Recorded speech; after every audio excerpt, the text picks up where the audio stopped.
Fam, in this video we're talking about one of Pennsylvania's youngest and deadliest defendants, a 17-year-old teenager, who, according to investigators, is responsible for 3 murders in just 7 months. And here's the crazy part.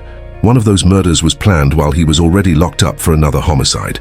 Today we're covering the story of Damon Artemis from McKeesport, Pennsylvania. This case has everything. A rideshare driver killed for no reason, an aspiring rapper found dumped in the street, and a mother of 4 caught in the crossfire of a revenge plot that went wrong.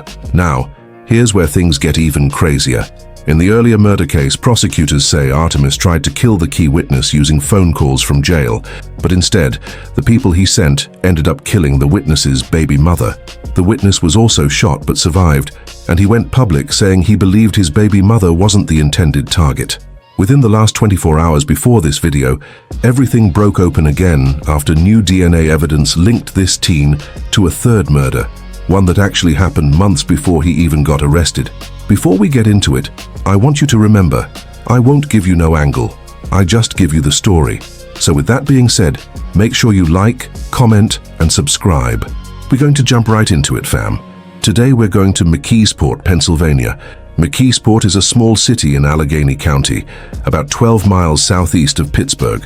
At one point in time, McKeesport was one of the biggest steel-producing cities in Pennsylvania. At its peak in the 1940s and 1950s, the population was over 55,000 people.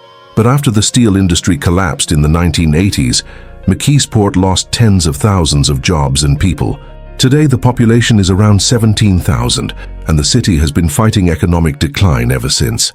McKeesport has been considered one of the more violent small cities in western Pennsylvania.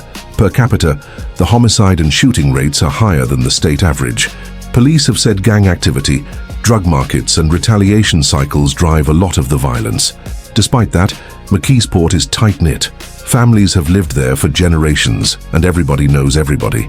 Some of the most referenced sections include downtown McKeesport, 10th Ward, Highland Grove, Harrison Village, which is public housing heavily talked about in news reports, and Grandview, just to name a few. The poverty rate is above 25%. Yet and still, there's a lot of good and there's a lot of bad. Today we got to highlight some of the bad, this time by a teenager. May 2nd, 2024. It was a Thursday. A man identified as Brandon Dean was driving his vehicle as a rideshare driver. Brandon was 39 years old, a working man just trying to support his family. At around 10:25 p.m., he picked up 3 unidentified passengers from an abandoned home on Palm Green Street in McKeesport. Minutes later, neighbors heard gunshots. When police arrived, they found Brandon Dean shot multiple times in the head, neck, and forearm. He was pronounced dead at the scene. According to court documents, police recovered a hat at the crime scene. At the time, they had no idea how important that hat would become. Brandon Dean was just doing his job.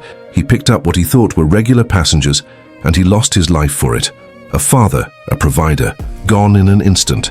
At that point, police had no suspects publicly named. The case went cold, but months later, that hat, the one recovered at the scene, became the key piece of evidence that would tie everything together. Fast forward 4 months later, September 2024. A body was found dumped in the middle of the street near Leslie Boulevard in McKeesport. The victim was identified as Dylan Sula, an aspiring rapper, 22 years old. Now here's where I need you to pay attention, fam, because witnesses say they heard gunshots, then they saw a red Infiniti sedan speeding off from the scene. According to the criminal complaint, a witness who was actually in the vehicle told police that Damon Artemis, now 17 years old, wanted to buy drugs off Dylan Sula. The witness said when Sula got into the car, the witness heard a gunshot. Then Artemis allegedly told him to drive. Surveillance video was found showing a red Kia dumping a body on the street and then driving away. Evidence tied Damon Artemis to the homicide. He was arrested and held in Allegheny County Jail without bail. That was the first major charge against him.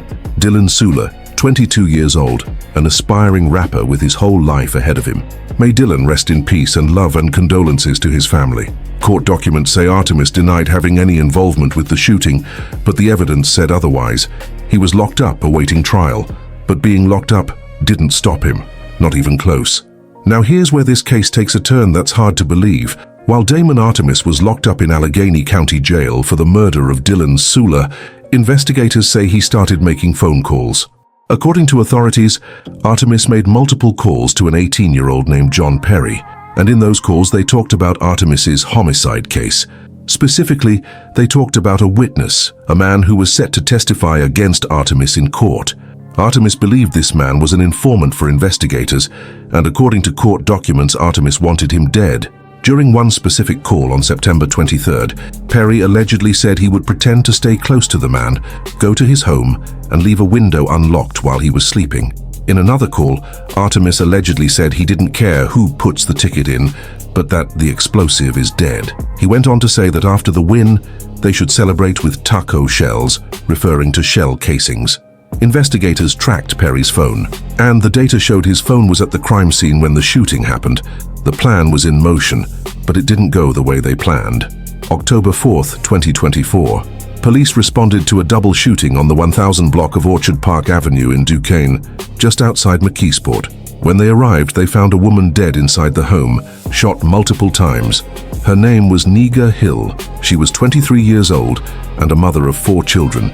A man was also inside, suffering from a gunshot wound to the arm. He was taken to the hospital in stable condition, and when investigators talked to him, he told them something chilling. He believed someone was targeting him because he was set to testify in a homicide case against Damon Artemis.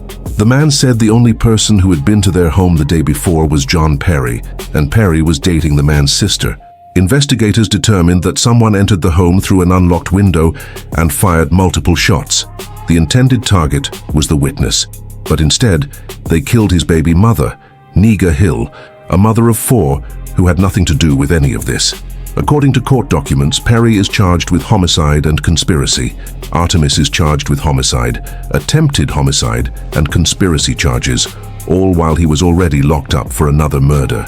Niga Hill left behind 4 children, 4 babies without their mother, all because of a revenge plot that went wrong. But the story doesn't end there, fam. Remember that hat police recovered back in May at the first murder scene? The one from Brandon Dean's rideshare killing? A year later, DNA evidence from that hat came back, and it matched Damon Artemis. That means this 17-year-old is now allegedly responsible for 3 murders in the span of just 7 months. Brandon Dean, 39 years old, a rideshare driver killed in May. Dylan Sula, 22 years old, an aspiring rapper killed in September. Niga Hill, 23 years old, a mother of 4 killed in October. And one of those murders, Niga Hill's, was allegedly orchestrated from inside a jail cell using phone calls. Artemis is also facing charges for an earlier incident in April, where police say he shot a group of teenagers over an ex-girlfriend. One was hit in the leg. At just 17 years old, this teenager is facing multiple life sentences, 3 families destroyed, multiple lives changed forever, and a community left asking, how did it get to this point? And fam, as we wrap this video up, I want to say once again, rest in peace to Brandon Dean, 39 years old, a working man providing rideshare services to support his family. He was just doing his job. Rest in peace to Dylan Sula, 22 years old, a young adult with dreams of making it in music. His life was cut short before he even had a chance. And rest in peace to Niga Hill, 23 years old, a mother of 4 beautiful children who are now growing up without their mum. She was killed simply because of her baby father's decision to testify, doing the right thing. This is the story of lives getting cut short before they even started. Lives that caused the deaths of 3 people and damaged many more. Families destroyed. A teenager's life spiraling out of control before he even became an adult. And a system trying to make sense of how someone that young could leave this much damage behind. Fam, let me know how you guys feel about this one in the comments. This is a heavy one. Don't forget to like and subscribe. I catch you guys on the next one.